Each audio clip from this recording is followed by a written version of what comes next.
চীনের এই বাঁধটি তৈরি হলে কি হবে, কি কারণে ভারত তার সীমান্তে অনুরূপ বাঁধ তৈরি করছে, কেন বলা হচ্ছে এই দুই বাঁধের মধ্যে বাংলাদেশের ভবিষ্যৎ ঝুঁকিতে, কিভাবে এই ড্যামগুলো আপনার জীবনের উপর প্রভাব ফেলবে, এই সব প্রশ্নের উত্তর জানতে হলে আমাদের সঙ্গে থাকুন।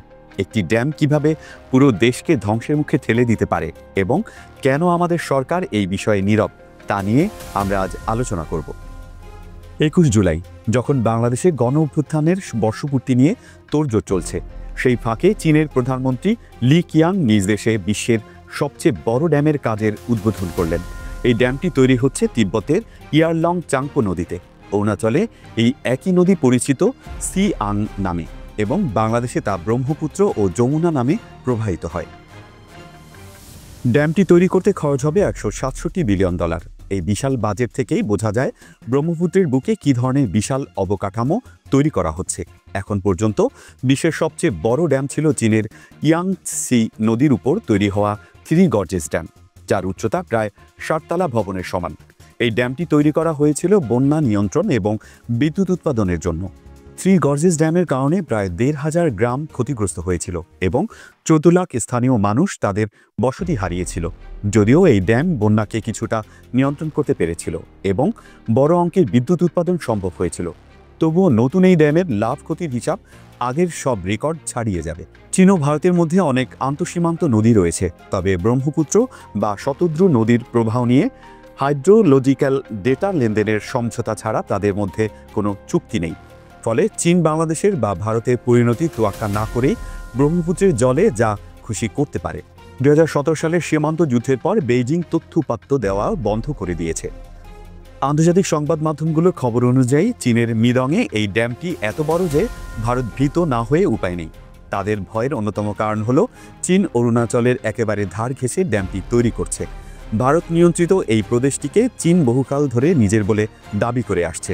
এমন একটি জায়গায় চীনের $150 বিলিয়নেরও বেশি বিনিয়োগ ভারতকে উদ্বিগ্ন করে তুলেছে। 2017 সালের সংঘর্ষের পর থেকে চীন গালওয়ান নদীর লাদাখমুখী স্রোত ঘুরিয়ে দিচ্ছে। এই ঘটনা নয়াদিল্লিতে আরও বেশি উদ্বেগ বাড়াচ্ছে।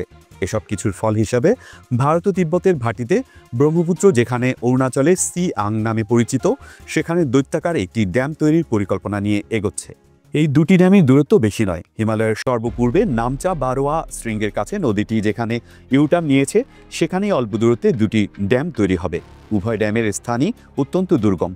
অরুণাচলের আপার সিয়াং জেলা তিব্বত সংলগ্ন এবং উভয় রাজধানীর শাসকদের জন্য এই অঞ্চলের জলসম্পদ শক্তি প্রদর্শনের বড় এক ক্ষেত্র হয়ে উঠেছে। কিন্তু চীন যত সহজে ড্যাম তৈরি শুরু করেছে, ভারত তত সহজে পারছে না। অরুণাচলের আদি ট্রাইবের কাছে সিআং নদীটি মাতৃতুল্য। ড্যামটি তৈরি হলে তারাও উদ্বাস্তু হবে, এই নিয়ে ইতিমধ্যেই বিক্ষোভ শুরু হয়েছে। ব্রিটিশরা ভারত দখলের আগে অরুণাচলের এই অংশটি তিব্বতেরই অংশ ছিল। এখনকার আদিরা তিব্বতে এখন লোহবা নামে পরিচিত। তিব্বতের মিদং এবং অরুণাচলের আপার সিয়াং এর ড্যামগুলোর তাৎক্ষণিক শিকার হবে আদি বা লোহবারা। কিন্তু চীন ও ভারতের জাতীয়তাবাদী জিদ ও আধিপত্যের কাছে স্থানীয় আদিবাসীদের অসন্তোষের কোনো মূল্য নেই। কাপ্তাই ড্যাম তৈরির সময় পাকিস্তান সরকার যেভাবে চাকমাদের আহাজারি উপেক্ষা করেছিল, এখানেও একই দৃশ্য দেখা যাচ্ছে। ভারত তাদের তৈরি করা ড্যামের নাম দিয়েছে আপার সিয়াং জলবিদ্যুৎ প্রকল্প। বলা বাহুল্য, বিদ্যুৎ উৎপাদন ছাড়াও এই প্রকল্পে ভূ রাজনীতিও মিশে আছে। ভারত মনে করছে মিদংয়ের ড্যামের মাধ্যমে চীন ব্রহ্মপুত্রের উপর পুরো নিয়ন্ত্রণ নেবে। তারা প্রয়োজন মতো পানি আটকাবে বা ছেড়ে দিয়ে বিধ্বংসী বন্যা ঘটাবে। এতে বিশেষভাবে বিপদে পড়বে আসাম।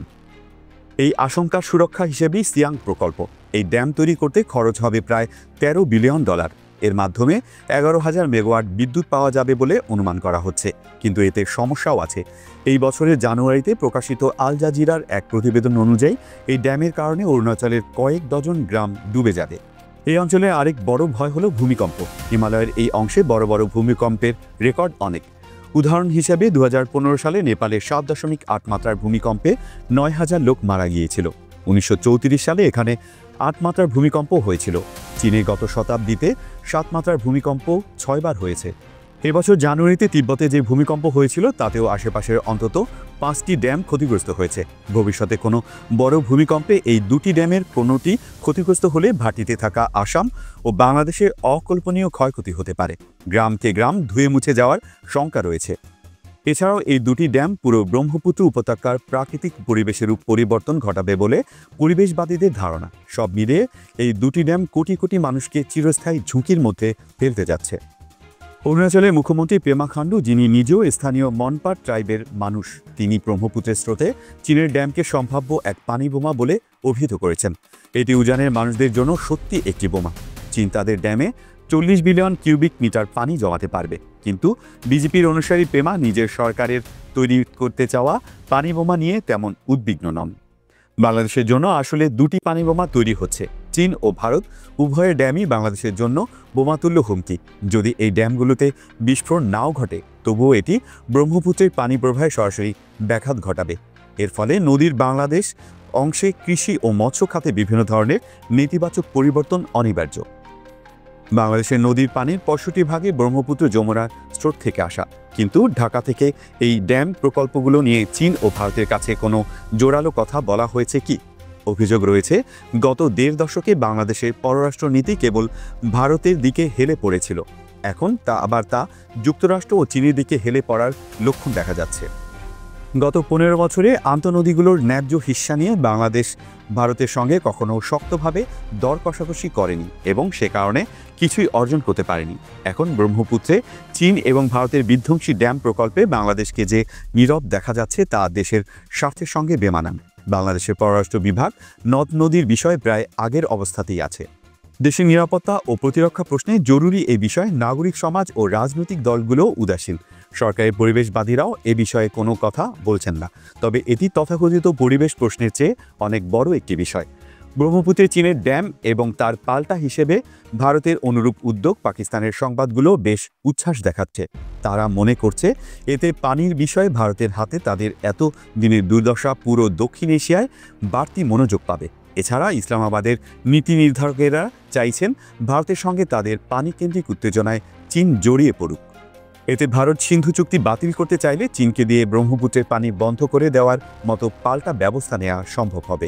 এই 3 দেশের পানিকেন্দ্রিক সংঘাতের একটি লক্ষণীয় দিক হল, তারা সবাই এমন দুটি অঞ্চলে জলসম্পদ ব্যবহার করে বিবাদে লিপ্ত, যেখানকার মানুষরা নিজেরাই স্বাধিকারের দাবিতে সোচ্চার।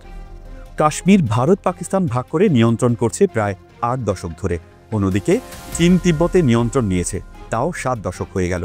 কেন্দ্র থেকে বহুদূরের এই নিয়ন্ত্রিত এলাকায় ড্যাম যুদ্ধের যে ক্ষতি হচ্ছে, তা রাষ্ট্রসমূহের কেন্দ্রে থাকা অভিজাত নীতি নির্ধারকদের জীবনের সামান্যই আঁচড় ফেলবে। অর্থের হিসাব দেখলেও বোঝা যায় এই 3টি দেশ ড্যাম যুদ্ধকে অগ্রাধিকারমূলক কর্মসূচি হিসেবে নিচ্ছে। এই বছর ভারত যখন সিন্ধু পানি চুক্তি স্থগিত করল, তখন পাকিস্তান তাদের উত্তর পশ্চিম সীমান্ত প্রদেশে খাইবার পাখতুনখোয়া মহানন্দ ড্যাম তৈরিতে চীনের সংশ্লিষ্টতা বাড়িয়েছে। বিষয়টি স্পষ্ট যে সিন্ধু চুক্তি অনুযায়ী পানি পাওয়ার ক্ষেত্রে ভারত বাধা হলে তার বিকল্প ব্যবস্থা ঠিক করে রাখছে পাকিস্তান, এবং চীন তাতে সহযোগিতা করছে। যদিও সোয়াত নদীর উপর মহানন্দ ড্যাম কেবল পেশোয়ারের পানি নিরাপত্তা বাড়াবে, তবুও পাকিস্তান সারা দেশের জন্য এমন বিকল্প খুঁজছে। চীনকে দিয়ে আজাদ কাশ্মীরেও অন্তত 5টি জলপ্রপাত তৈরি করতে চায় ইসলামাবাদ। এভাবে দক্ষিণ এশিয়ার শাসকদের জাতীয়তাবাদী দ্বন্দ্ব ও মেরুকরণ পুরো অঞ্চলের প্রাকৃতিক পরিবেশকে ধ্বংস করে দিচ্ছে। নদীগুলোর ওপর একের পর এক কংক্রিটের কাঠামো চাপিয়ে দেওয়া হচ্ছে। এই ধরনের অবকাঠামোগত নির্মাণে সব দেশের ব্যবসায়ী মহলও অত্যুৎসাহী। বাংলাদেশেও তিস্তা মহাপরিকল্পনা নিয়ে বিভিন্ন মহলে ব্যাপক আগ্রহ দেখা যাচ্ছে, কিন্তু বৃহত্তর রংপুরে এই সম্ভাব্য অবকাঠামোর পরিবেশগত প্রতিক্রিয়া নিয়ে তেমন কোনো অনুসন্ধান বা আলোচনা নেই। এটা স্পষ্ট যে ভারত ও চীনের এই ড্যাম যুদ্ধ দক্ষিণ এশিয়া জুড়ে চলমান পানি যুদ্ধের একটি অংশ। এই বছরের মে মাসে ভারত পাকিস্তানে যে যুদ্ধ হয়ে গেল, সেখানেও পানিকে যুদ্ধাস্ত্র হিসেবে ব্যবহার করা হয়েছিল। তখন ভারত সিন্ধু নদী চুক্তি স্থগিত করার কথা জানিয়েছিল। আবার সিন্ধুতে বাঁধ দিলে পাকিস্তানের সেনাপ্রধান সেটা ধ্বংস করতে মিসাইল ছোড়ার হুমকি দিয়েছিলেন। চীন, ভারত এবং পাকিস্তান ভবিষ্যতে আন্তঃসীমান্ত নদীগুলোকে একে অপরের মোকাবিলায় ব্যবহার করতে চাইছে। তাদের এই যুদ্ধের অনিবার্য বলি হতে পারে ভাটির দেশ বাংলাদেশ। অথচ বাংলাদেশের রাজনীতিবিদ এবং নাগরিক সমাজের নেতারা এই বিষয়ে কথা বলছেন না। কখনো ভারতের প্রতি, আবার কখনো চীনের প্রতি সমর্পিত হয়ে থাকছে বিশেষজ্ঞ কণ্ঠস্বরগুলো। দেশের নিরাপত্তা ও প্রতিরক্ষা চিন্তায় নদী ও পানি প্রায় অনুপস্থিত। গঙ্গা চুক্তির নবায়ন নিয়েও কোনো সমাধানমূলক কথা শোনা যাচ্ছে না। অথচ আর কিছুদিনের মধ্যেই 30 বছর মেয়াদী এই চুক্তির মেয়াদ শেষ হবে। এটি নির্বাচন পরবর্তী সরকারের জন্য একটি বিশাল চ্যালেঞ্জ হয়ে উঠবে। বন্ধুরা, ভিডিওটি ভালো লাগলে লাইক করতে ভুলবেন না। আপনি যদি এমন রহস্য, রোমাঞ্চকর, ইন্টারেস্টিং